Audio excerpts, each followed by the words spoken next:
Why, that's the second biggest monkey head I've ever seen. I used to be an adventurer like you. Then I took an arrow in the knee. The definition of insanity. Would you kindly pick up that shortwave radio?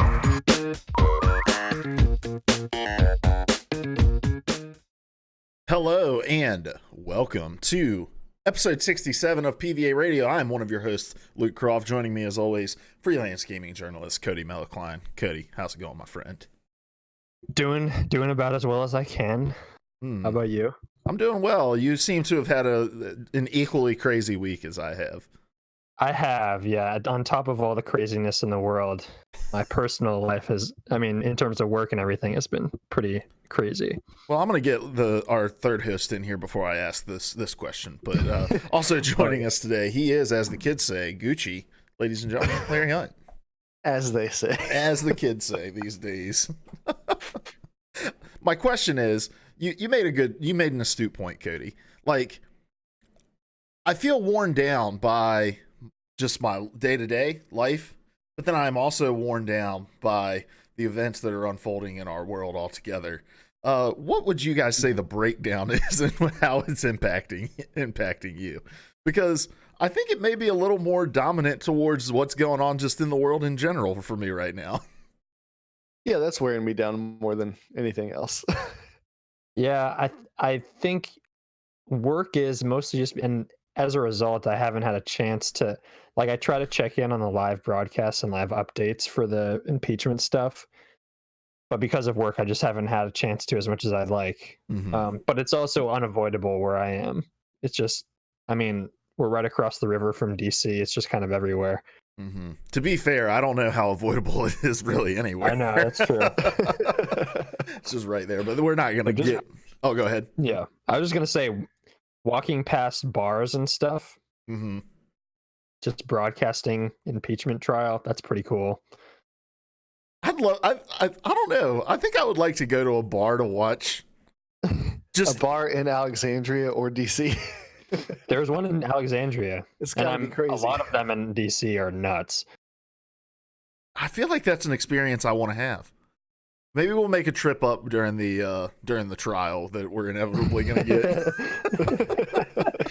get. We'll do a live reacts episode of the podcast.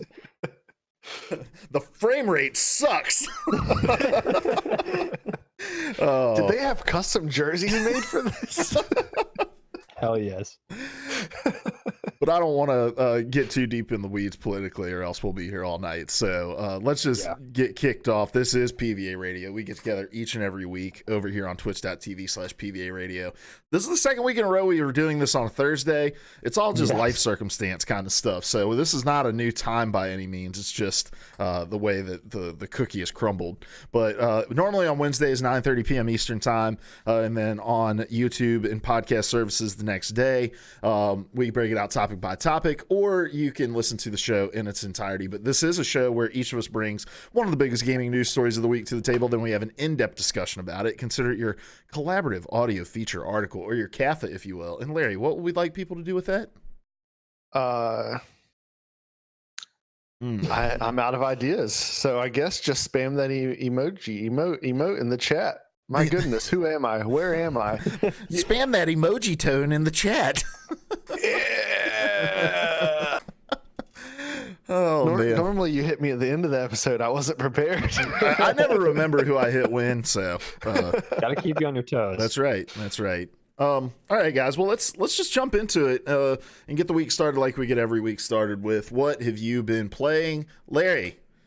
I'm going to kick it over to you if you are prepared to talk about the games that you were playing. I'm vamping just so you can get in your brain what video games you've been playing. All right, let me recollect. Okay, all right. Yeah. Okay. So it's gonna shock you. All week, all I've played is Apex, and now let me tell you what's been happening. All right. So I've been dead set. I'm gonna complete a battle pass this time. I'm gonna finish this battle pass, right? And so I'm at level 79. I thought I had 2 weeks left, and last night I discovered that in the list of weeks, it scrolls. So there are 6 to 8 weeks left, and I've been playing this game so much. and I didn't have to. So I'm going to be done with the battle pass with like 6 weeks left. Wow. So does that just goes through the whole season, right? So there's still 6 weeks left in the season. Is that how that works? I assume so. Yeah. Okay. All right. Yep. Cody, what have you been playing? I beat the Outer Worlds. I think I want to say my end playtime was about 26 hours. And I do just want to say that I talked a lot about the flexibility of the game and how much I liked it. And I feel like the ending of the game is probably most emblematic of that. I don't know how other people played it. I'm really interested to hear how people did it, but without getting too far into the weeds or spoiling anything, the end of the game is essentially a prison break. You have to break one of the main characters out of a jail. They're being held in kind of like solitary confinement, being tortured. And I bypassed most of it by lying. Nice. Real life. Much like, yeah, I mean, it's a valuable life lesson, right? and Cody's Luke Croft playthrough of the Outer Worlds continues. I was gonna say, yeah, in the Trump presidency playthrough of the Outer Worlds. But there was one, I think the last conversation that I had, I could have gone into I could have attacked the person, and instead I invested all my points into persuasion and lying. And so I just told them that I had hacked their system, even though I didn't. And they just gave up and let me and left. That's really awesome. It is really people cool. are saying it was a perfect conversation. I know, that's what I've heard. But it's awesome that the game is that flexible, and that it really allowed me to play the way I wanted to play, which was like just a complete bullshitter, even to the end. Did you have an option to actually try to hack their system? There was an option to hack, there was an option to lie and hack, and then there was an option to just lie. And so I just lied, even though my hacking skill was to the point where I could have done it, but I just wanted to see what would happen. I also I lied in another encounter. I lied to someone and convinced them to not board my ship by lying to them and saying that I had pressed the self-destruct button on my ship. Instead, the option was lie, just press a random button, and so I hit that. So that game is just full of all these little moments like that, which are so fun. Yeah, that's really cool. Yeah, and I think a lot of people have talked about it, how it's basically just kind of I mean, it's hard to say that 26 hours is bite size, but compared to some other massive open world games and games like Fallout, 26 hours is bite size. And so I think anyone who likes that style of flexible first person RPG should try it out. Now, can I assume that you also had the option to attack the person on your ship or to fight your way through the jail? Yes. Okay. I love that variety of options. Yeah. That's pretty really cool. I think narrowing the scope of the game allowed them to really enforce choice at every single point, which is awesome. So did you choose a playthrough that was kind of more reliant on dialogue just because that's the way you wanted to play, or was it like a functional practical decision because maybe the gunplay or the combat wasn't as fun? I chose immediately that that's the way I wanted to play. I mean, I did get into shootouts because sometimes you can't talk your way through everything. And the gunplay is fine. I'd say it's I mean, last week I said it was better than Fallout. Again, that's not saying much, but I still think the shooting is serviceable. It's definitely there if you want to engage with it. But I invested all my points into deception early on because I knew I would want to play that way. Cool. Yeah, and then the only other thing I've been playing is Death Stranding still. But I pretty much invested most of my time just to polish off the Outer Worlds this week. Mm-hmm.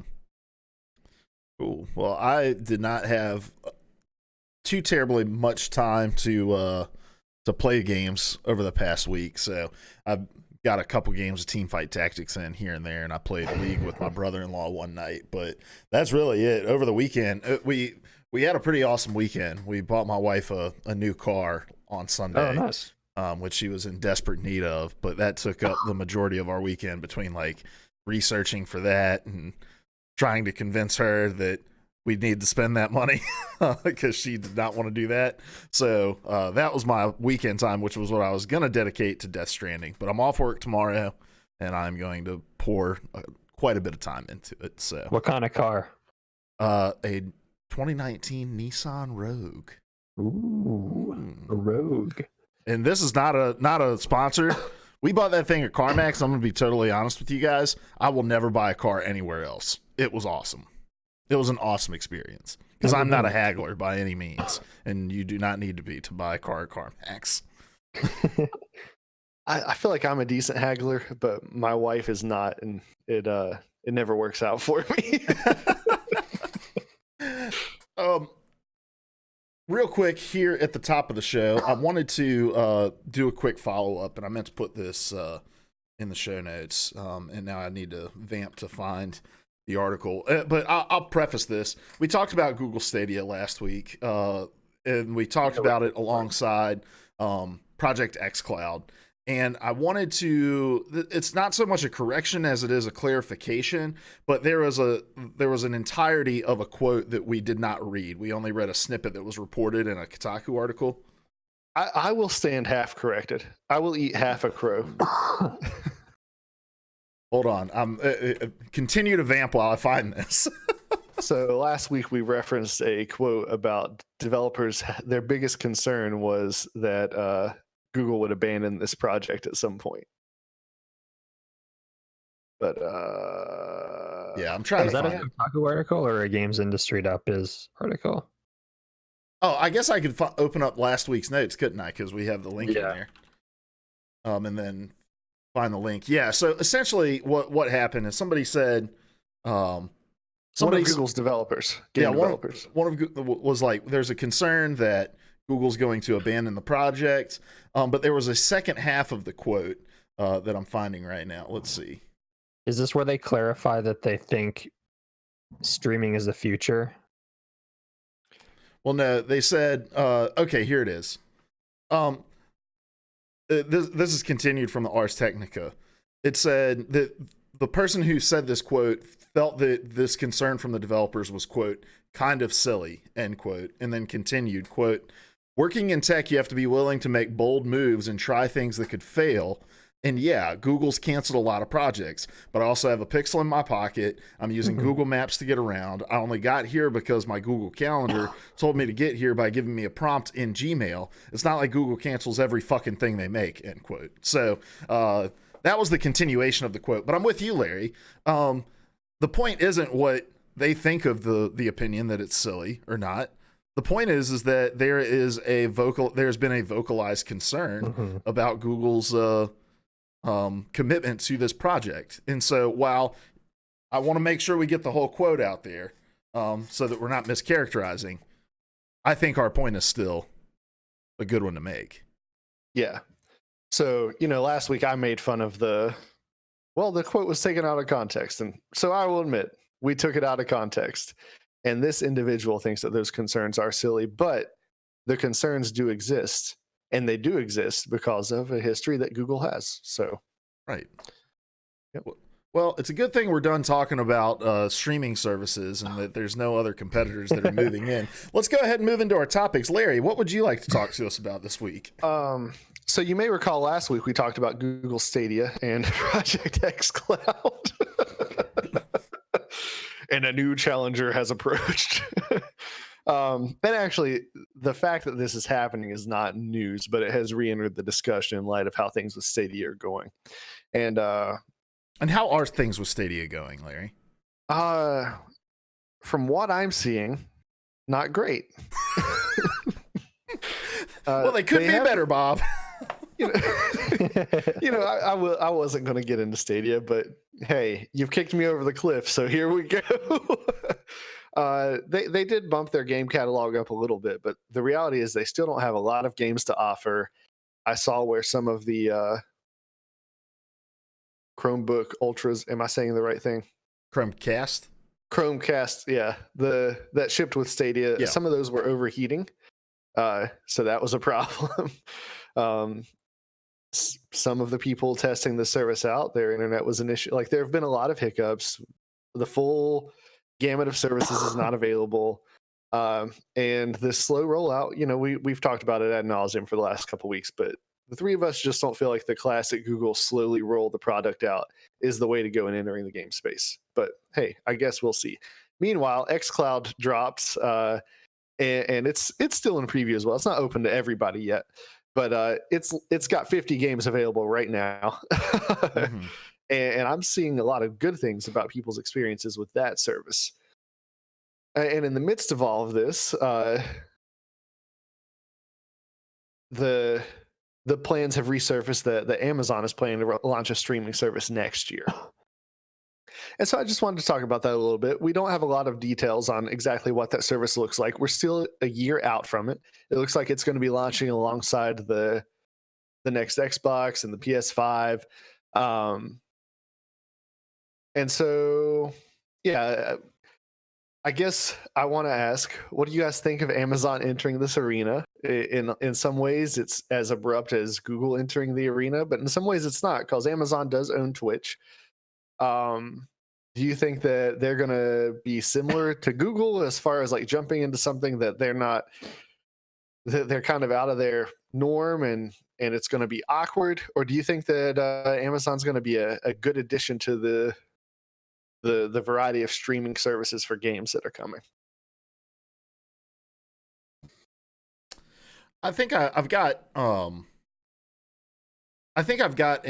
concerns about what Amazon will be doing that have been informed by the rollout of Stadia, because I think that I have said on previous episodes that that Stadia could have used more marketing dollars behind Stadia, and could have promoted it better as we were approaching launch. But I also think that there is something fundamentally about the concept that is really hard to connect to people who game, and that is that this is and look, we have little to no details about what Amazon is working on, but I would imagine they're not looking to develop and release a box. I think that would be dumb alongside PlayStation 5 and whatever the next Xbox is going to be. Yeah. And so I think the big question right now is, do people want to only game via cloud streaming? I think we understand that people want to be able to have the ability to game over the cloud. The excitement behind xCloud and whatever excitement there is or was around Stadia is proof of that. But the question is this a supplemental service that partners alongside of your regular gaming experiences that are console centric, or is it something that people want to be able to do and just have it be their only option? And I think that where we're seeing that panning out right now is that people want it to supplement their gaming experience, not be their sole gaming experience. And both Amazon and Google are not the kind of company who are like, we will share this space with somebody else. They want to be in spaces that they can dominate, and that they don't have to have a lot of market share. So I think that's where my big concern is now, but I'm interested to see where the rest of this conversation goes. Yeah, I with the rollout of Stadia, I have to imagine that Amazon is taking notes based on what they're seeing, but I worry that part of what I think is the failure of Stadia as a platform is that you have to still buy each of these games individually, which seems to me like a frustrating aspect of this. It's people, I think, when they hear the idea behind it, assume it's more in line with a Netflix Game Pass model, which I think it should be, but it's something altogether different. And if you're just having a streaming platform and not creating it as a supplemental service in line with a piece of hardware, I think that's the only direction they should be going. I think it's the only direction you can go. Otherwise, it just becomes a digital marketplace, which Amazon is already. Yeah. I just don't know. I think Xbox and Scarlet are just positioned the best because it's not only supplementing a piece of hardware, but it's connected to a library of games you already have access to, which is just the perfect combination of factors to allow it to succeed, out of these at least. I just think, and there's a piece in the article you link, Larry, has a great turn of phrase that I think is at the core of what I think Stadia and Google and Amazon are struggling with. You linked a piece on Forbes by Paul Tassi, who's their games reporter. The quote is, but in Google Stadia's case, it feels like a solution in search of a problem. I think everybody who has used Stadia, whether it's worked or hasn't, agree that the concept of streaming is a worthwhile pursuit and probably where gaming is going. But the phrase I've heard over and over again is, I don't know who this is for. And the fact that they still haven't answered that, Google hasn't answered that, and Amazon, whatever they end up doing, I assume will try to answer that. I'm just left kind of wondering. I'm left with more questions after Stadia than I am with answers of the future of what these companies are investing in. Yeah. So I agree with the points you guys are making so far. We're not quite at a place where gamers are ready to move on to no hardware whatsoever. And B, who is this for? And with Amazon in particular, it just feels a lot to me like, hey, there's some people doing some cool stuff in gaming. We're a huge company. We should try that too. And as I said earlier, like, they're not total strangers to the gaming environment. They do own Twitch, but I don't know how hands-on Amazon as a company is with Twitch. Because I see how not hands-on Twitch is with their own streamers. And I think that Amazon would maybe be a little more, I don't know. They would maybe clamp down on some of the stuff that goes on this platform if they were more hands-on. So I don't know how much they understand the audience that they're trying to go after. But more than that, I look at Amazon and their entry into the video streaming space. Have you guys used Amazon Prime Instant Video? Yeah. Very catchy name for your service, first off. Amazon Prime Instant Video. Just rolls off the tongue. But second, it's not great. They've got some great shows. I love me some Jack Ryan. I dig Hannah. My kids love Daniel Tiger, and it's the streaming service that has Daniel Tiger. But the UI is clunky. It's a mess.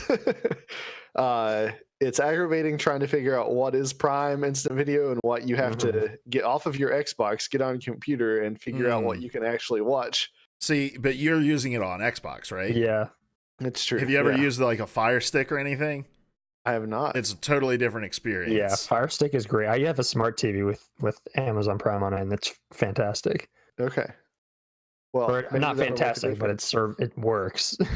but no, I think what you're saying here, Larry, and not to cut you off, but it undergirds what I was saying of just like, look, Amazon only cares about what they can do for themselves. They're not wanting to share this space with other people, and so Amazon is willing to pour into Fire Stick to make sure that UI, and then they're like, as long as people can kind of access it on Xbox, who gives a rip?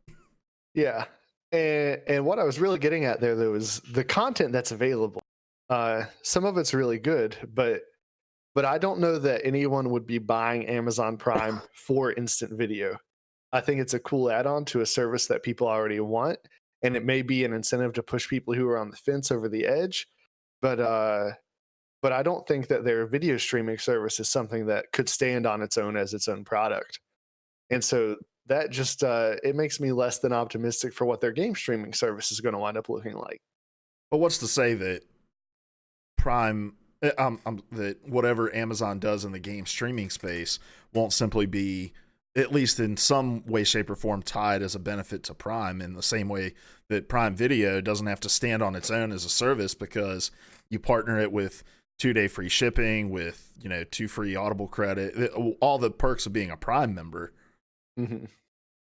I think that's a pretty big possibility, and I would assume it would come with a price hike as well.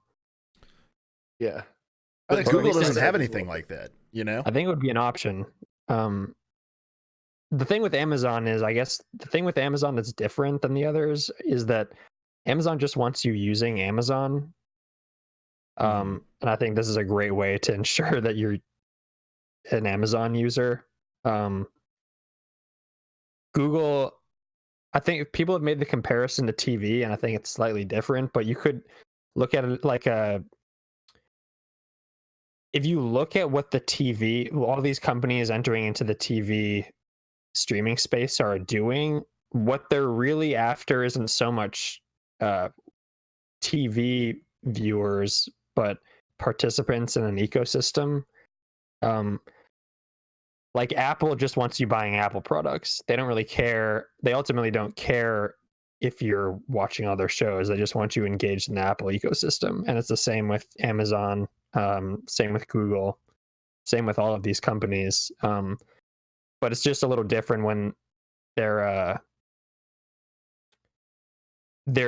spread out over so many services. I think the point you make though, Luke, is a good one. I think the way Amazon succeeds in this space is just packaging it into the ecosystem it's already created. At least in the initial phase. Yeah. And it's worth noting that Amazon does have a game studio, and they've been working on games, but they haven't yet put out anything like great. And maybe they're holding off, saving it for the launch of this service. But I don't know. I feel like this is going to be another version of Stadia, and I am personally more optimistic that Google could turn Stadia around and do something great with it than I am that Amazon will do a good job with what they're offering. But we're a long way from knowing that for sure. I just thought that in the context of we've been talking about game streaming, it's worth noting that here's another company entering the mix. And even though they may not put out our favorite product, it's like we've been saying, the more competition you have, the better it's going to be, because everybody is going to challenge one another and make one another get better. I also think with these streaming services coming in, especially these ones that aren't tied directly to a piece of hardware, so Stadia, whatever Amazon's working on, presumably, I think that the way that you play games in that space is different in a way that maybe neither of those companies has recognized yet. And maybe it's not about being able to play Destiny 2 on the go. Maybe there's a whole, just like how mobile gaming totally changed the way that people thought about about what games were and how people interact with games. I think that same process is going to have to be gone through in the streaming space, because what is a game that I start playing on my laptop for a little bit, and then I'm on the go and want to pick it up for 5 minutes when I'm sitting in the waiting room while my oil's getting changed or something like that. Like, what does gaming like that look like? And I don't know if we have an answer to that. And I think that answer is going to be the thing that's going to make streaming more compelling for a wider audience. That, hey, we're designing this not just so that you can game on the go, but knowing that will change, that changes the way that you want to play games. Yeah, and it changes the way, I think it inherently changes the experience that developers are designing for. Like, Nintendo is great because it's identified, and actually, I mean, it's always had a pretty healthy mobile component to its systems, Game Boys and all that. But Nintendo has identified games that work well on the go and in like bite-sized portions. Like Pokemon is absolutely perfect, obviously. Zelda works surprisingly well. I don't think most people would have called that. Mario works well. I don't know if I or a lot of other people would be inclined to think of Red Dead Redemption 2 as a game that I want to play on my phone on the go, mostly because it takes 15 minutes just to do anything. Just to walk from one place to another. 15 minutes to get on your horse. So I think, I don't know, I think that, again, I go back to who is this for? Like, the games that are on these platforms, I mean, that are on Google Stadia, and I assume some of these will also be on Amazon. I just don't know if I would want to play those in a mobile environment on the go. Mm-hmm. I don't know. It's a question they're going to have to answer. Yeah. So you mentioned this, Cody. obviously Amazon is sitting here watching the rollout of Stadia and taking notes. What do you think some of those notes are? I mean, probably don't make a long ass rollout for your service. I think that we talked about this a few weeks ago, and you referred to it this week, Larry. The beta Silicon Valley way of thinking and rolling out these services doesn't really work. At least in this context, in this industry. I would have to imagine they're taking notes on the way the whole thing was rolled out, not just what the service is. And I also think they're probably taking note of the lineup or the lack thereof at launch. I mean, Amazon has a lot of money to throw around, just like Google. I would be surprised if their launch lineup is as lackluster as what Google was able to pull together for Stadia. I think that's really the bigger point. I think a lot of the other stuff can be forgiven if you've got the games lineup. Yeah. I think back to what got Xbox hammered at the beginning of this console generation. Yeah, people had a lot of gripes, but the biggest thing was how many months was Xbox One out before there was a game worth buying? Yeah, they had to back up a truckload of money to EA to get Titanfall to have anything other than Rise. Oh, yeah. Which, I mean, we all agree is the seminal classic of this generation. The Conan O'Brien of Xbox exclusives. We made it through the intro without joking, and here we are. So start casting bets on that. Well, so do you guys think that Amazon will do something similar as Google with like, hey, we're gonna release it in the Founders Pack or whatever they call it? There's gonna be a controller and a Chromecast as well to kind of like give it that semblance of a hardware release, or do you think they'll stay clear of that and be like, well, we're just gonna drop it for Fire Stick. You can play it from Twitch directly. I imagine you've got to package it with a controller at least. I don't think you want people going out and buying their own controller when you could make money off of them buying the controller. Mm-hmm. So I'd imagine there's going to be this tiny, like, some kind of package of here's the service, a controller, and a Fire Stick or whatever. To be fair, you probably would also buy that controller through Amazon. Yeah, that's true. But but if what we're saying is actually the case of this is a supplemental service for people who already play games, then why go through the R&D process of making a new controller for your service when in reality 90% of the people that are going to be engaging with this service are going to own a DualShock or an Xbox controller? Yeah, I don't know. I just I think anytime a company can sell another object, particularly Amazon, they're going to do it. That's true. That's true. All right. How much you want to bet it'll have Prime in the name of it? Amazon Prime Instant Gaming. It writes itself. It rolls off For the record, I think it's just called Prime Video now. I think it is just Amazon Prime Video. Is it not? It's not Instant Video anymore, right? Yeah, I think they just refer to it as Prime Video. So that's good. But yeah, it'll probably Prime Gaming. Prime, yeah. Yeah. Twitch Prime, Prime Gaming, Prime Video. Mm-hmm. Oh, that's another service they can roll it into. Twitch Prime. Mm-hmm. Yeah. Which you get if you're an Amazon Prime member, another perk of Amazon Prime. Mm-hmm. So, which you would never pay $5 just for Twitch Prime. But speaking of, if you have Twitch Prime, if you have Amazon Prime, you have Twitch Prime, you can use that sub over here. We'd greatly appreciate it. All right. Anything else on Amazon? Nope. All right, let's move on then. Cody, what is your topic for us? My topic is sequels.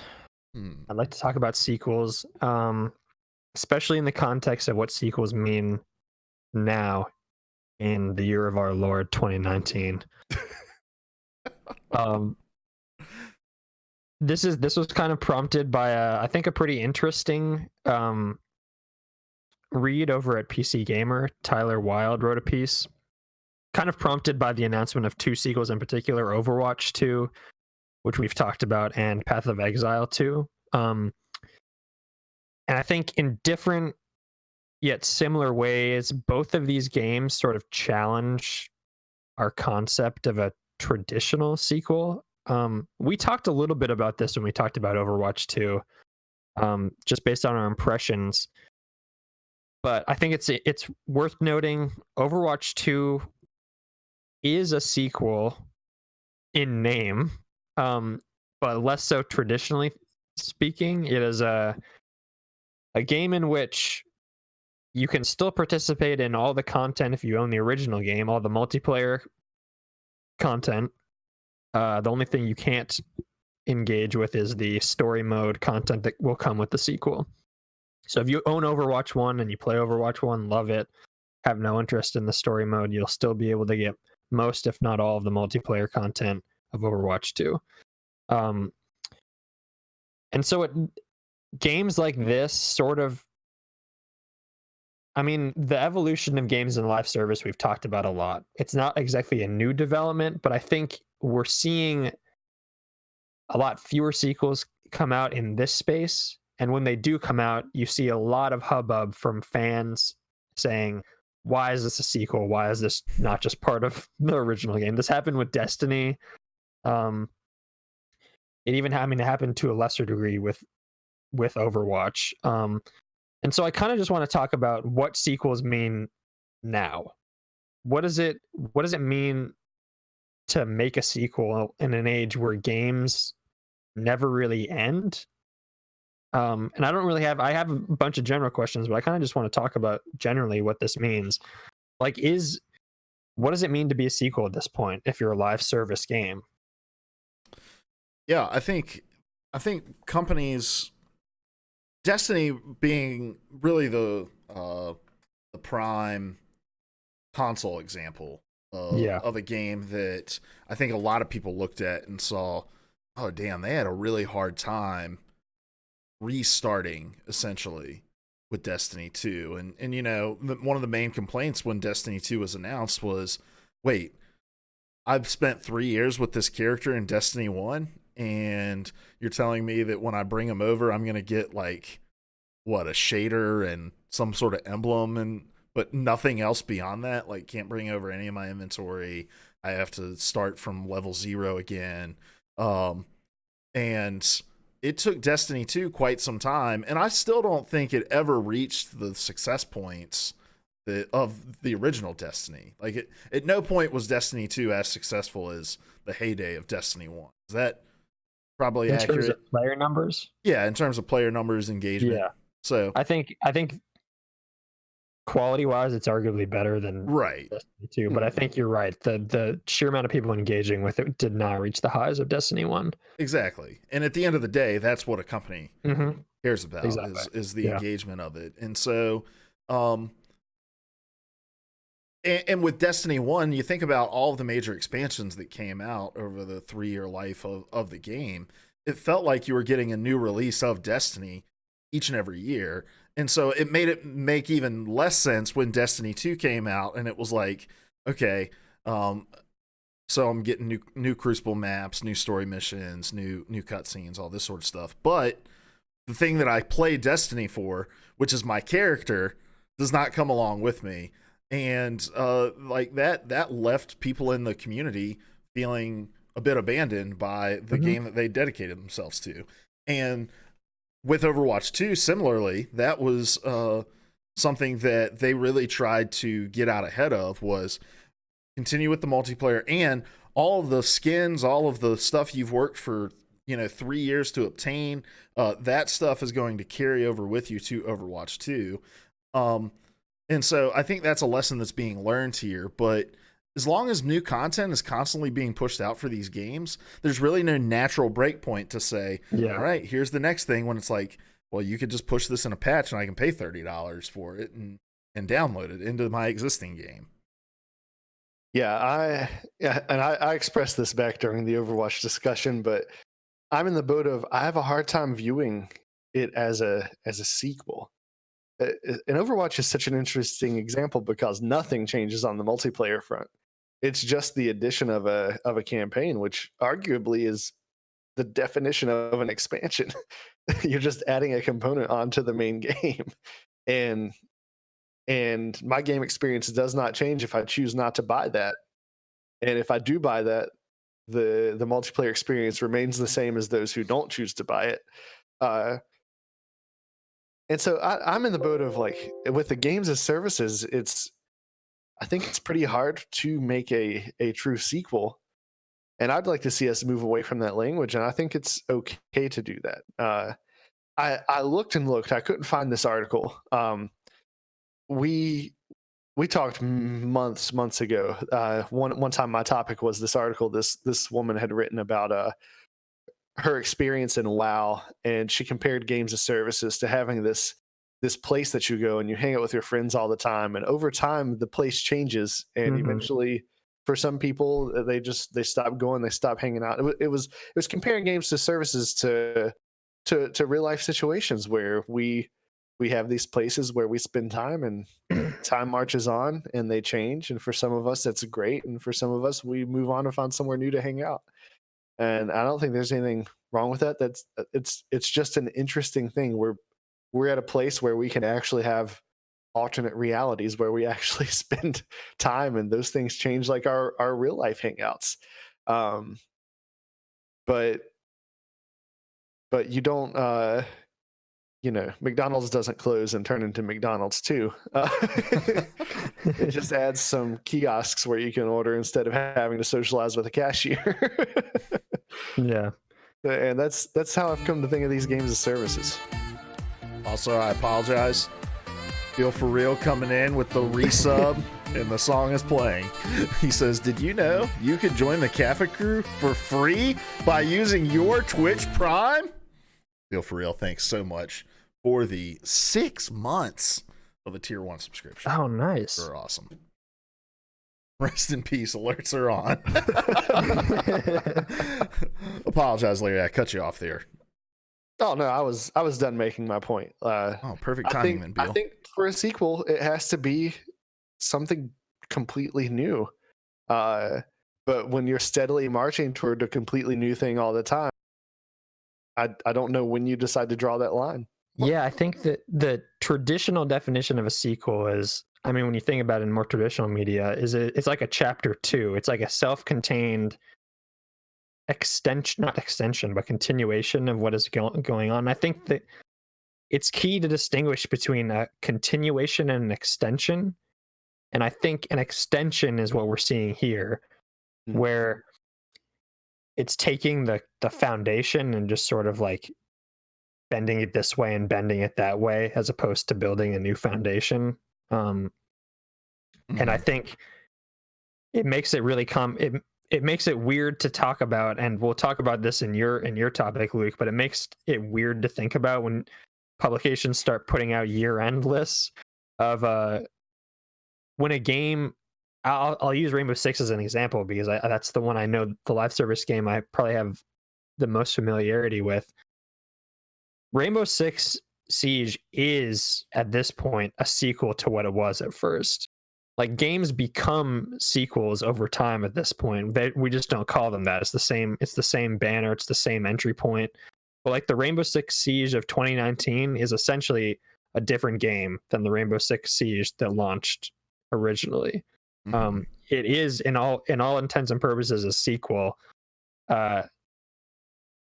It's just it doesn't have a 2, which would be kind of weird if you did Rainbow Six Siege 2. That just doesn't roll off the tongue. But the point I'm making is that games now have the chance to evolve into what would be equated as a sequel, and there's no need to slap a 2 or slap a 3 on it. There's no need to rebrand.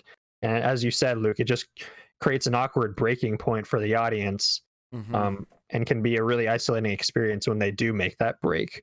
Yeah, well, and I think in order for a sequel to be necessary, there has to have been a time where you put down the original. Yeah. And that's the thing. Like, people were playing the original, playing Destiny 1 with all of its expansions the day before the sequel came out, and they hadn't stopped playing it from the time the game had released.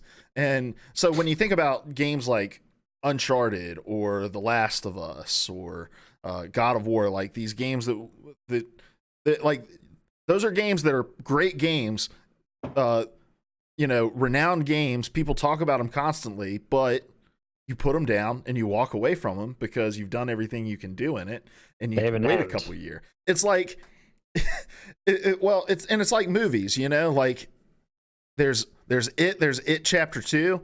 If we would have put them together, it wouldn't have been that like, hey, this is the sequel to It. If we just played them back to back, but that's what we do with games in this weird way, because we're constantly sitting down and engaging with them, and they just roll one right into the other.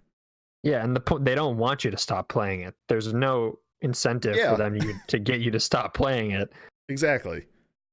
But I think another point of this, let's list off all the games that we can think of that kind of fall into this category of like, why the hell is this a sequel and not just an expansion? There's Destiny. I think people would argue similarly with The Division, despite the fact that it takes place in a new location.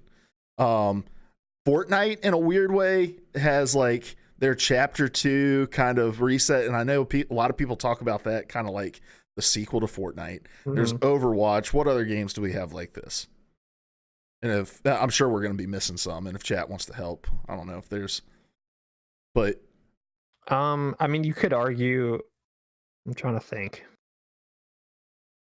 Those are the ones that come to mind. Yeah.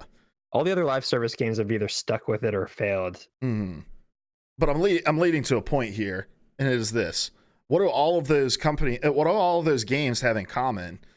They have to talk to and justify to investors concepts that they're trying to get across, and get buy-in from them, from people who likely don't understand this concept.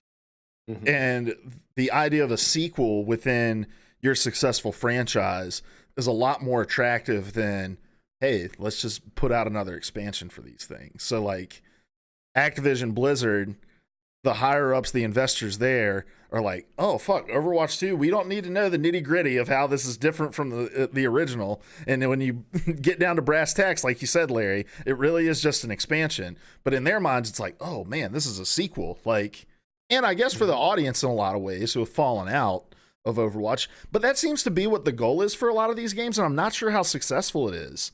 Like the goal is, oh well, if we release a sequel, this kind of natural breaking point, we're gonna pull people back into the game that are gonna get hooked in it again. But I think in reality, those people similarly play the game like they did the original, where we played for 3 months and we got tired of it and moved on to the next thing.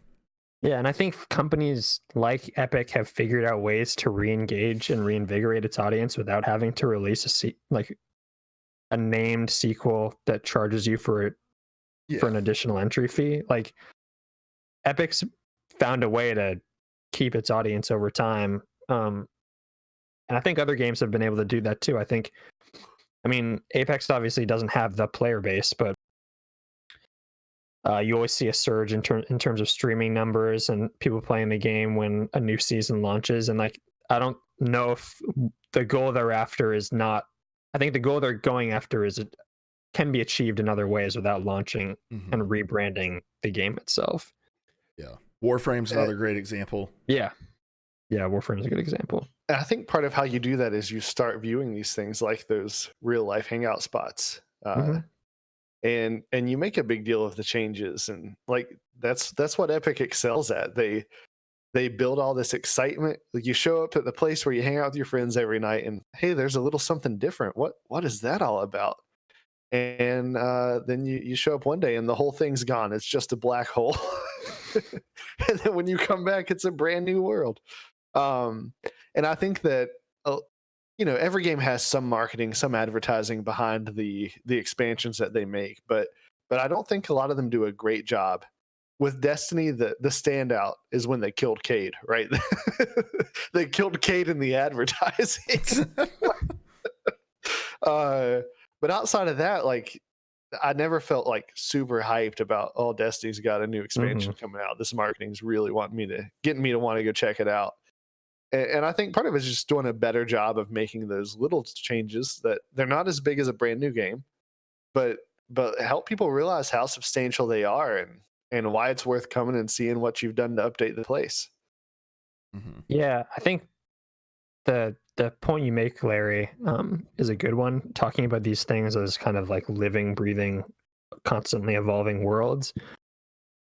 I do, and I think that the article raises a good point about how because of prolonged engagement and because of such consistent engagement, especially in like MMOs and live service games, it can start to breed a weird form of nostalgia and like longing for a version of the game that no longer exists. Mhm. And so I think in a weird way,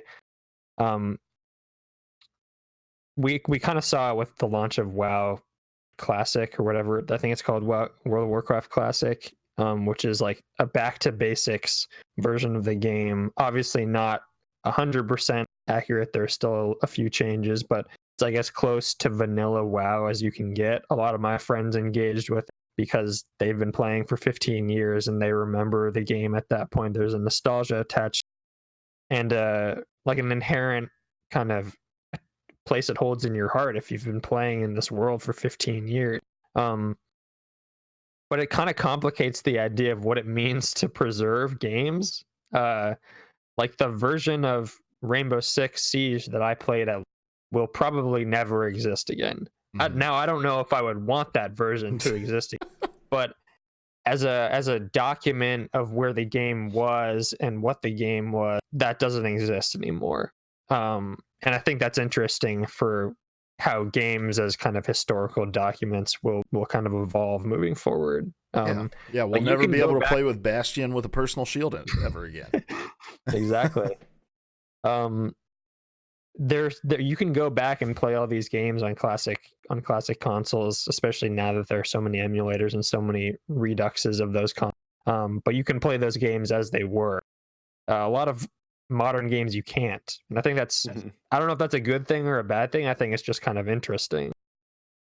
And 10 years from now, when people feel like they want to go back and play Overwatch, what will that even mean? Yeah. It's definitely an interesting question. There was another point I wanted. I also think about a game. Another issue I think that companies are trying to figure out how to thread the needle is just a game like Destiny. There are times where I'm like, man, I really want to get back into Destiny. I love the gunplay. I love the lore. Like, I love the loot grind, but where I feel overwhelmed by the amount of content that I would need to catch up on in order to be even remotely competitive. And I'm not one of those guys who's like, I can use this shard of light to get an extra 20 levels or like, I don't like the idea of that either. But a game like Fortnite, where the progression is really only attached to cosmetic items, it's something that, hey, I can put down for a year and then decide I want to come back to, or Overwatch similarly. And I may fall behind in terms of, understanding the meta or the mechanics or who new characters are that are being rolled in. There's not just like, hey, you got to get through this 25 hours of additional content in order to get to the level cap, in order to be competitive in Crucible or whatever. Like, and so I think companies are really trying to figure out how do we stay true to our fans and the people who remain engaged, but also leave the window of opportunity open for new players to find an entry point that isn't just insanely overwhelming. And that gets harder the more games move into games as services. Because you only have so much time to devote to a game. Because they're all like Amazon and Google and Apple. They're like, we don't want people just to play our game. We want people to live in our ecosystem. Like, exactly. We want people. We don't want you to be a video game player. We want you to be a WoW player, a Destiny player, a Fortnite player. For me personally, that's actually the appeal of games like Fortnite. I don't really play Fortnite, but Apex. It is refreshing to me to not have to grind out the weapons. We're all going to drop in with nothing. and only the RNG gods will determine what we fight with. Do you like dropping into a game at absolute zero? Do you like dropping into a game and praying to RNGesus that he will bless you? Try Teamfight Tactics with me, boys and girls. I'm sold. There you go. getting off this podcast and downloading it right now. Fantastic. Gosh. And he's gone. Scared you. All right. Anything else on sequels here? No, I'm lagging a little bit. If I drop out of this call, will it completely ruin? Try just turning your camera off and turning it back on rather than dropping completely out. That is a good idea. Now I am just no face. There we go. And then it'll reconnect your camera. Should sync you up again. Yeah, there we go. Perfect. All right. I'm reinvigorated. There we go. Back in action. All right. Well, let's move on. I want to talk about the Game Awards, and I think we've in the past. I don't know if we've ever done it on PvA Radio, but in the past we've done predictions for the Game Awards, and we can certainly do that at some point in the future. But I don't think we've ever really had a conversation about the Game Awards and just gaming award shows in general, or gaming awards in general. And so I figured this would be as good an opportunity as any to kind of vault into that. So this week, Jeff Keighley, all by his lonesome. He's the Kojima of game award shows. In that, I think people look at the Game Awards and they don't think, man, this is a large team of people who come together to pull this together. Yeah. It's just Jeff Keighley in the back room with 17 cell phones trying to pull every trailer he can find. They released their nominees for all of their awards, and the date for, gosh, yes, your cookies are fine. When is the date for this? It's December something. But anyway, yeah, it is. Here we go. Watch. December 12th. They released all of their nominees, all their different categories. And, again, we'll probably do a prediction show where we'll predict some of these winners, but that's not the purpose of this.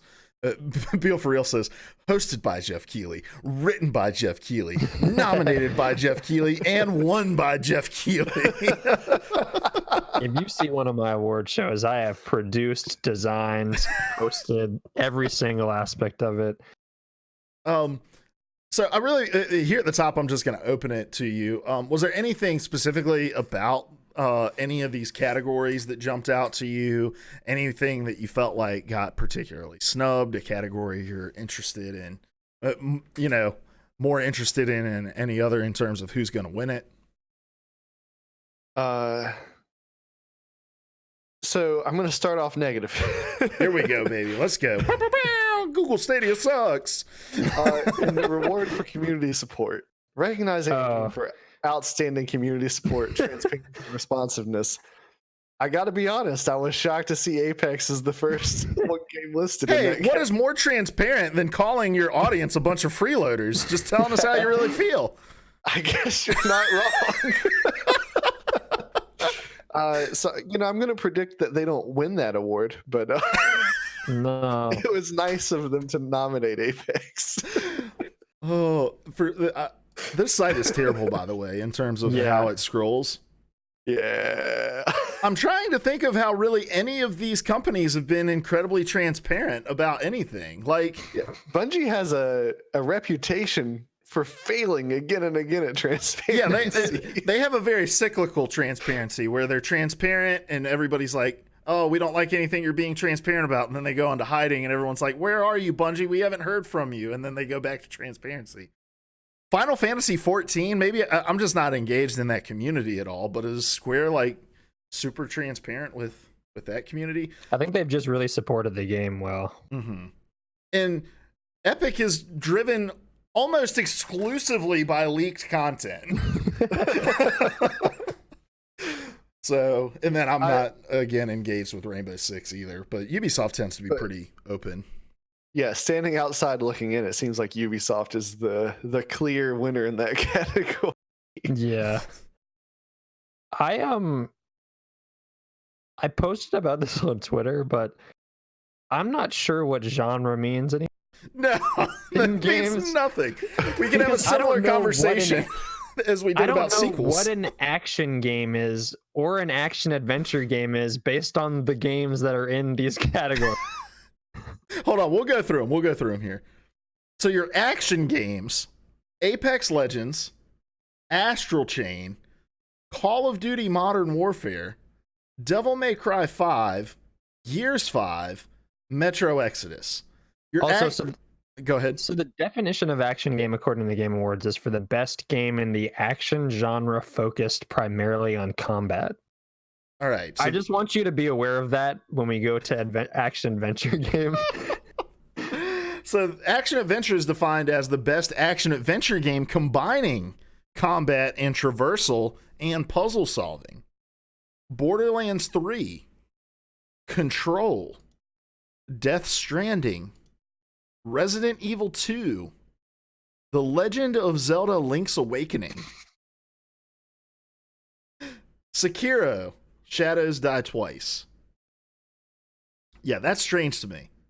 Borderlands doesn't make a ton of sense to me. And maybe it's just because it's open world, it's in this category, or... But it's all combat. Literally every second of that game is There's combat. not much of a challenge of traversing the landscape. Control and Resident Evil 2 are probably the more conventional action adventure games I would associate with. Like, it's a Metroidvania kind of. There's puzzles. You have to figure out how to get through this door, that door, kind of thing. Did they not used to have, like, shooter? They did have shooter, but I think everything is a shooter, so they have to whittle it down. I remember there being a shooter category in previous years, though. Is this the first year without one? I think so, because I seem to remember shooter categories before, and I mean, there are some games in here that are not shooters that maybe there's not a ton. Hold on, let's go back. Well, I think that the removal of shooter at this phase makes very little sense because I feel like this is the first point in many years where you had a selection of games that weren't shooters. Like everything's been a shooter for a really long time. Yeah. Feel for Real says categories do suck a lot. There has to be a better way. Let's brainstorm this for a second here. This is unplanned, but let's brainstorm. If you were Jeff Keighley and solely put in charge of developing all portions of the Game Awards, all right, how would you break out these categories in a way that makes them more meaningful than what they currently are?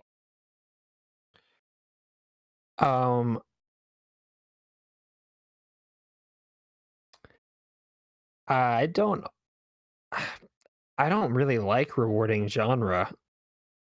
It's the reason I hate the Golden Globes, because there's so much fucking category and genre fraud at the Golden Globes.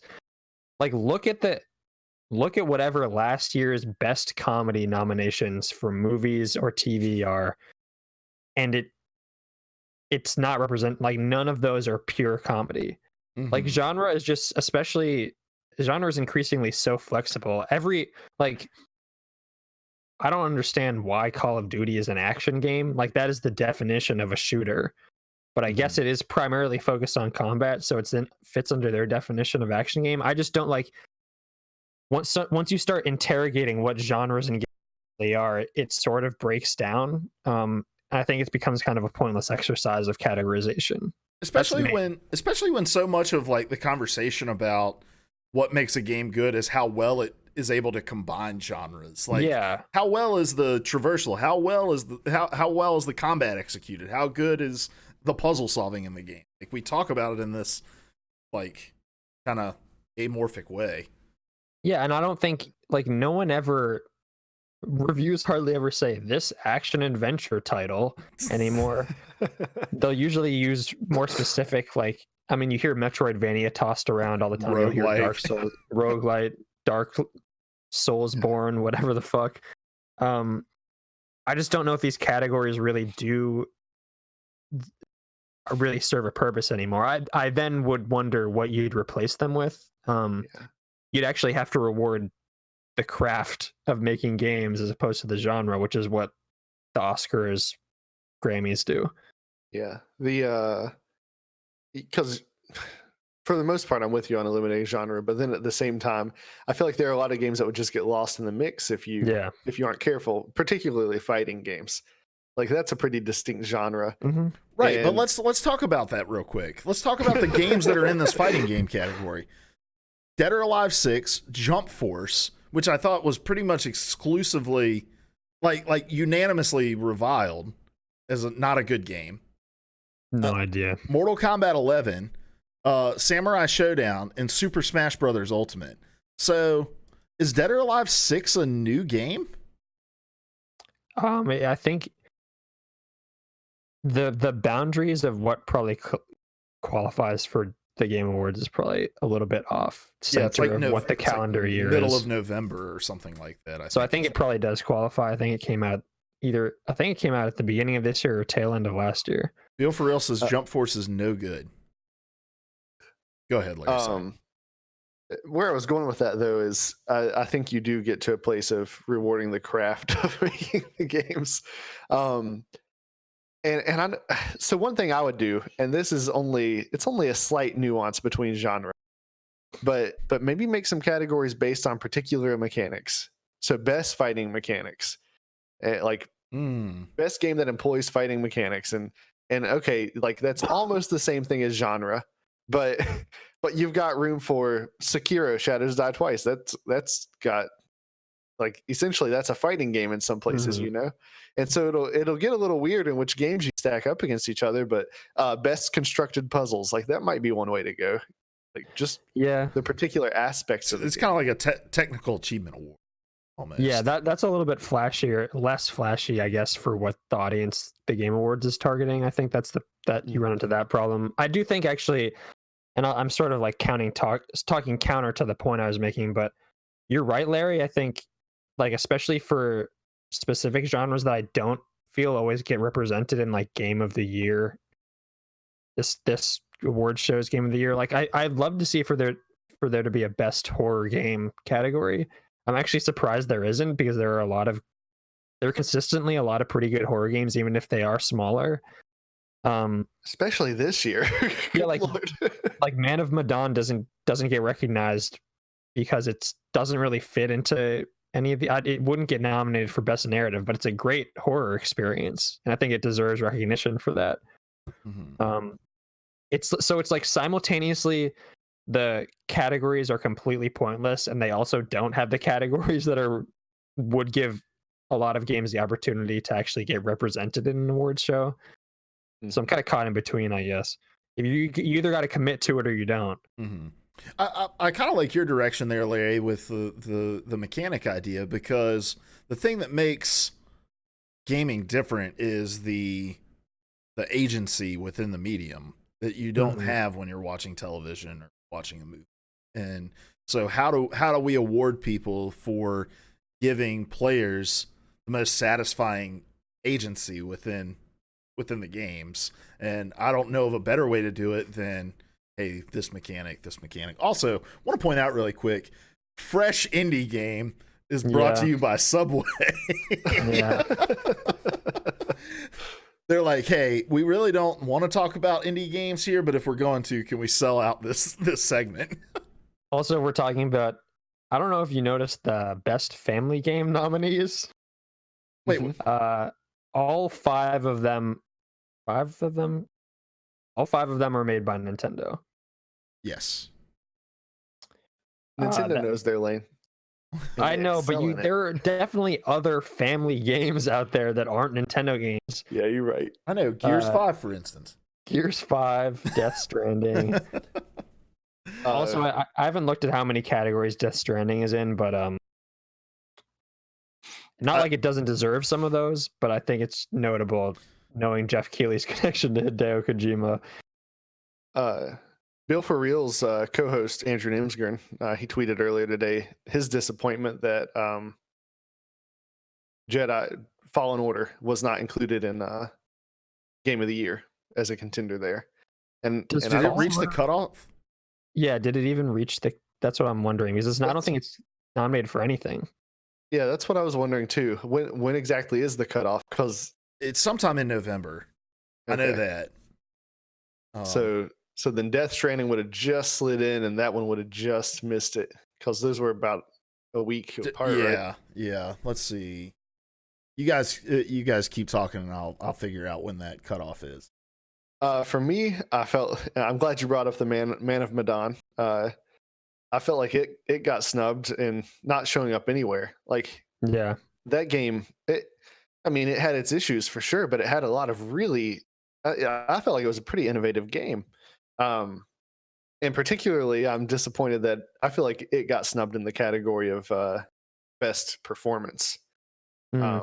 Because every one of those characters was played by a real actor being motion capped, and some of the acting in the game wasn't the best, but I thought for the most part the actors gave really good performances. And if Mads Mikkelsen and Norman Reedus were good enough to be included in this category, I definitely feel like some of the actors in Man of Medan should have been included in there as well. The performance category is so complicated for the Game Awards. They always tend to. I think we've talked about gaming having an inferiority complex when it comes to its relationship to cinema, and I feel like the Game Awards especially is always evidence of that, because they're always leaping at the opportunity to nominate or award like Hollywood actors who make show the slightest bit of interest in gaming. And this isn't to say that Norman Reedus or Mads Mikkelsen are bad in Death Stranding. I think they're both giving good performances. But it's a combination of that and rewarding literally the same talent every year. Like Laura Bailey is good in Gears 5, but I don't think she gave one of the best performances of the year. She's just a name that usually pops up on these lists.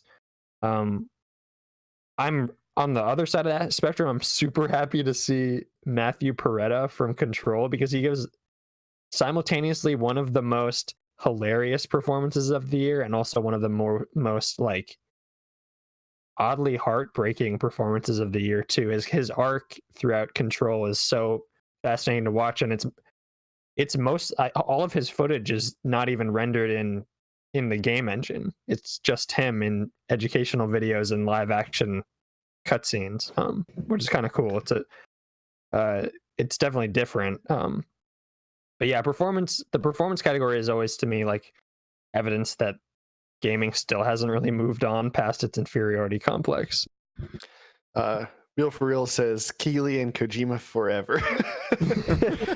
I'm surprised he didn't put himself in best performance.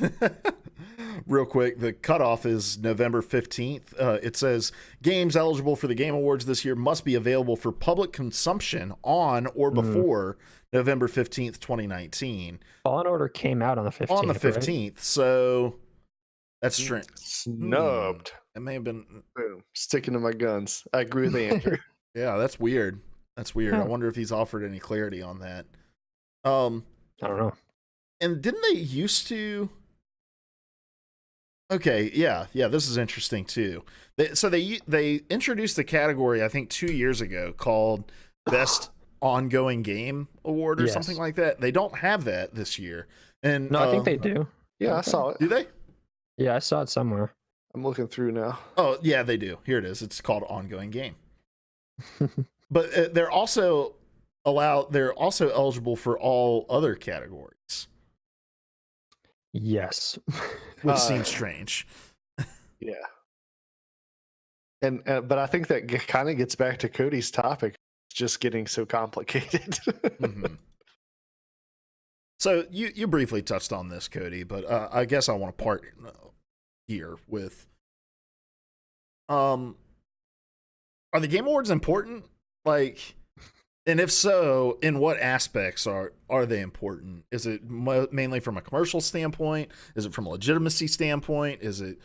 Are these really truly like coveted honors to win at this? Like what is the purpose of the Game Awards? I like to see people honored for the work that they make, and even if that honor, even if it's not catching the eye of people outside of the sphere, I think it's cool to be able to get together and people that play games just, talk about the cool games that happened this past year and who excelled in doing any particular work.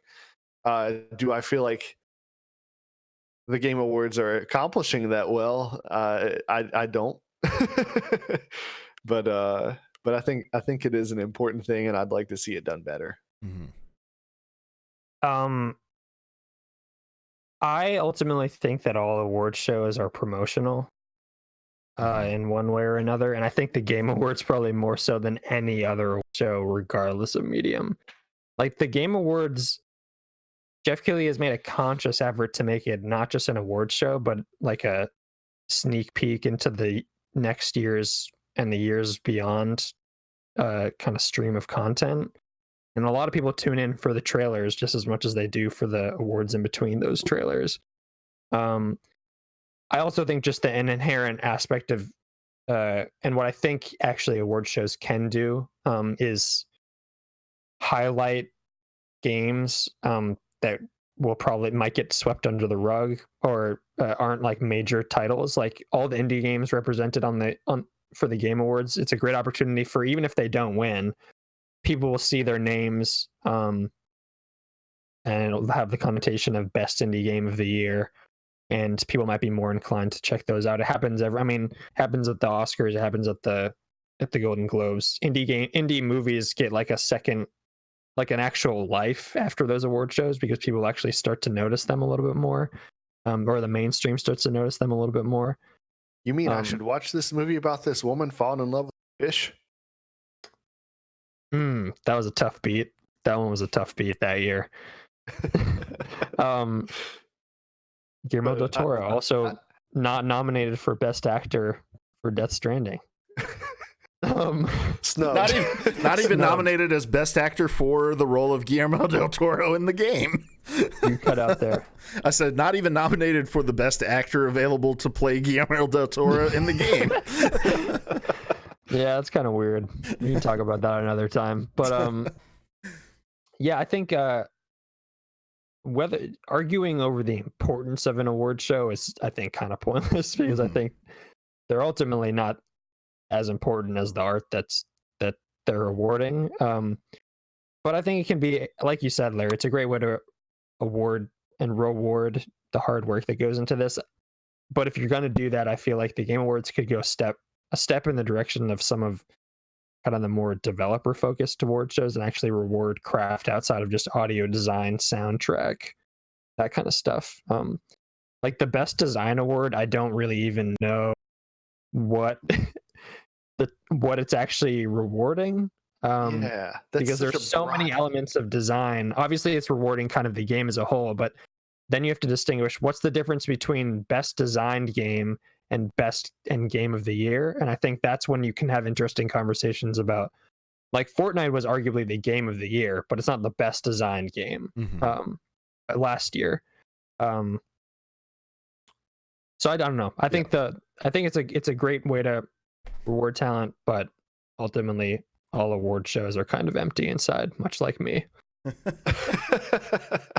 Yeah, I don't know. I think the Game Awards oftentimes get kind of a bad rap because, as we discussed already, it's really hard to figure out how to even organize these games to recognize them, and so it's an inherently flawed thing in and of itself. But I think a lot of awards shows tend to be very like self-aggrandizing in the way that they talk about their industries, and whereas I think the Game Awards, while yes, it is a promotional event, there's a lot of trailers and a lot of excitement, I also think there is a lot of heart in it to recognize the creators behind these games, and it's not just, well, let's get this actor on stage. We're talking about it's the developers whose faces we never get to see in the 30 hours that we spend with the game, or hundreds of hours that we spend with the game, depending on what you're playing. Like, we get a chance to see them, and I do think that that's cool.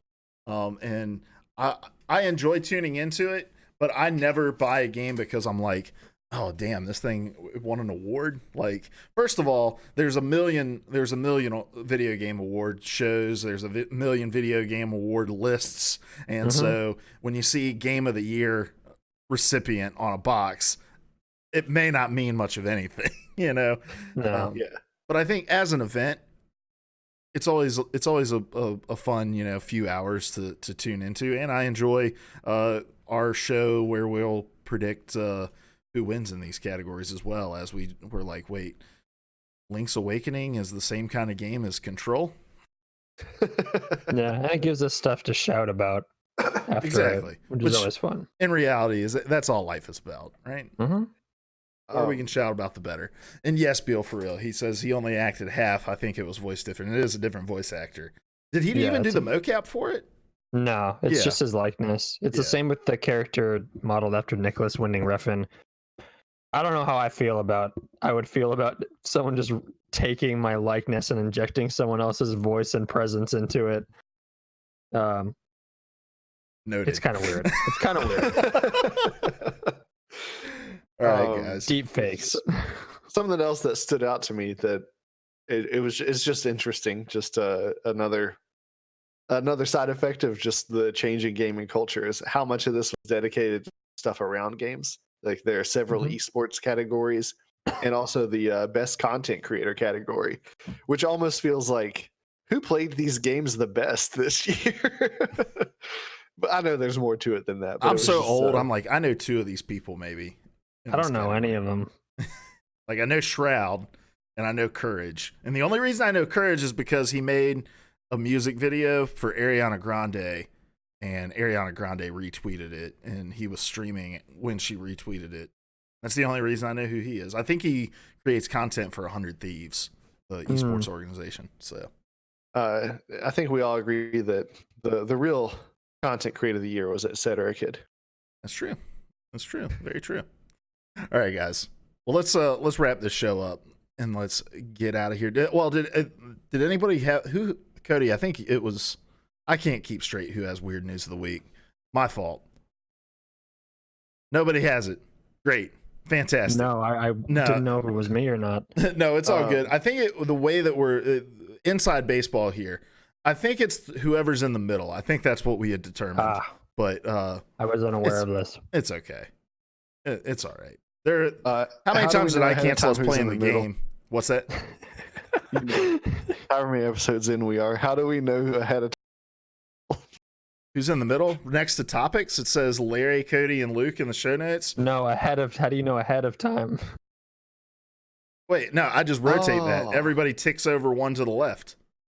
One to the left. Okay. So it'll be Cody, Luke, Larry next week. All right. Everybody's tuned out already. So let's wrap this show up. Who are you? Where can people find you? What are you going to be tweeting about this week? Larry, let's start with you. You can find me on Twitter at Lair Hunts. No, you can't. Oh my gosh. Nope. I quit. I'm out of here. What an idiot. I'm an idiot. You can find me on Twitter at Still in Flux. And boys and girls, till this impeachment thing's over, you may not want to follow me. It's just a mess. All right. Codsworth. I'm Cody. You can find me on Twitter at ProElectioneer. Probably be tweeting out some of the stuff I've been writing for the paper in combination with just retweeting Larry's tweets. Nice. I am Luke Croft. You can find me on Twitter at Luke PvA, and you can find probably what I'll be doing is Larry tweets a lot of volume. He's a volume scorer with the impeachment stuff. I'm just going to try to find one zinger a day that's going to just get some good traction. So be on the lookout for that. If you think that Donald Trump is innocent, say what? What? I'm not falling for it. I read this tweet totally already. Exonerated. All right, guys. This has been literally the strongest defense I've heard all week. All right. This has been PvA Radio. Each and every week we get together over here on twitch.tv/PvA Radio, Wednesdays, 9:30 p.m. Eastern Time. Each of us bringing one of the biggest gaming news stories of the week. And then we have an in-depth discussion about it. Consider it your collaborative audio feature article or your CAF, if you will. And Cody, what do you want people to do with that? Spam that emo in the chat. And then also, if you have a baby, doesn't even have to be your baby. Mm-hmm. Oh, okay. Take the baby, put it in a jar, fill it with some liquid, connect it to your body, write CAF on it. Everybody will know. All right. If you can't catch it live, you can find us the next day on podcast services and youtube.com/PvA Radio. And one of those podcast services, Luminary, alongside Conan O'Brien. The GOAT. Revolutionizing podcasting. Nobody podcasted until Conan did it a year ago. So, all right, guys. Bill for real says baby acquired. Baby already acquired. You're already halfway there. There you go. Podcasting was formless and void And Conan hovered over the surface of the airwaves and said, "Let there be podcasts." All right, before Larry commits any more blasphemy, we're going to go ahead and roll the credits. Until next week, we love you. Goodbye. Why, that's the second biggest monkey head I've ever seen. I used to be an adventurer like you. Then I took an arrow in the knee. Can I ever tell you the definition of insanity? Would you kindly pick up that shortwave radio?